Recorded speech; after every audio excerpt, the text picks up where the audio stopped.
Assalamualaikum warahmatullahi wabarakatuh. Hai semua, hari ini aku mau membuat video tentang metamorfosis kupu-kupu. Jadi langsung aja kita mulai. Kali ini kita akan membahas mengenai proses metamorfosis kupu-kupu. Kupu-kupu yang biasa kita lihat dan kita ketahui memiliki sayap dengan warna yang cerah. Namun sebelum itu terjadi, mereka melalui proses metamorfosis. Metamorfosis dibagi menjadi dua, yaitu sempurna dan tak sempurna. Perbedaan metamorfosis sempurna dan tak sempurna terletak pada bentuknya setiap siklus. Metamorfosis sempurna memiliki bentuk berbeda-beda di setiap siklusnya, sedangkan tidak sempurna bentuknya sama atau hampir sama pada setiap siklusnya. Kupu-kupu mengalami metamorfosis sempurna, di mana kupu-kupu melalui sebuah transportasi, mulai dari telur, ulat, pupa atau kepompong hingga akhirnya menjadi seekor kupu-kupu dewasa. Kupu-kupu berbeda dengan moth, walaupun keduanya serangga dan sama-sama metamorfosis. Kupu-kupu memiliki sayap yang lebih cerah dan berwarna, sementara moth memiliki sayap yang berwarna gelap. Kupu-kupu memiliki antena yang panjang, sedangkan moth memiliki antena yang pendek. Setiap tahap dalam siklus hidup kupu-kupu memiliki tugas dan tujuan yang berbeda. Tugas-tugas yang dijalankan pada setiap tahap akan membantu metamorfosis kupu-kupu, yang berawal dari sebuah telur hingga akhirnya menjadi kupu-kupu dewasa yang bisa terbang. Berikut ini tahap-tahap metamorfosis kupu-kupu. Tahap pertama adalah telur. Telur kupu-kupu sangat kecil, beberapa berbentuk bulat dan ada yang berbentuk oval. Bentuk telur tergantung spesies kupu-kupunya. Telur tersebut biasanya diletakkan di daun tanaman, jadi memang sulit untuk menemukannya. Akan tetapi, tidak semua kupu-kupu bertelur di atas daun. Ada juga yang bertelur di bawah daun, di bunga, bahkan di batang.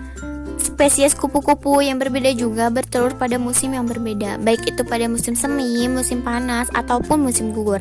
Namun semuanya bertelur dengan jumlah yang sangat banyak, agar seandainya ada yang tidak bertahan, masih ada yang bertahan. Ada telur yang menetas hanya beberapa minggu, tetapi ada juga yang menetas ketika cuacanya cukup hangat. Tahap kedua, ulat atau larva. Ketika telurnya menetas, seekor ulat pun keluar. Karena telur kupu-kupu berada di atas daun tanaman, maka ulat yang sudah menetas akan makan daun tersebut. Daun sangat penting bagi ulat karena mereka tidak akan makan semua tipe daun. Ukuran ulat sangat kecil, maka mereka tidak akan pergi ke tanaman lain. Akan tetapi, semakin banyak dia makan, akan semakin besar badannya. Ulat harus terus makan agar mereka dapat tumbuh dengan cepat. Kulit mereka tidak merenggang atau tumbuh, jadi kulit lama mereka akan mengelupas beberapa kali setelah ia tumbuh. Nah, proses pengelupasan ini terjadi selama 4 atau 5 kali, karena semakin besar ulat bertumbuh, maka semakin sempit pula kulitnya.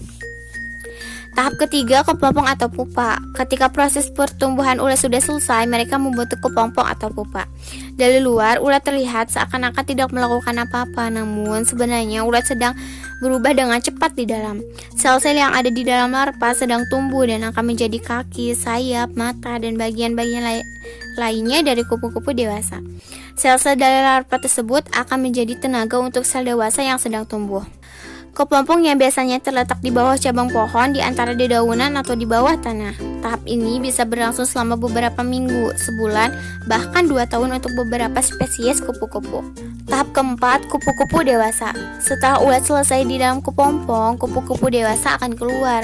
Ketika baru keluar dari kepompong, sayapnya yang sangat lembut dan terlipat terhadap tubuhnya, karena semua bagian barunya ini harus muat di dalam kepompong.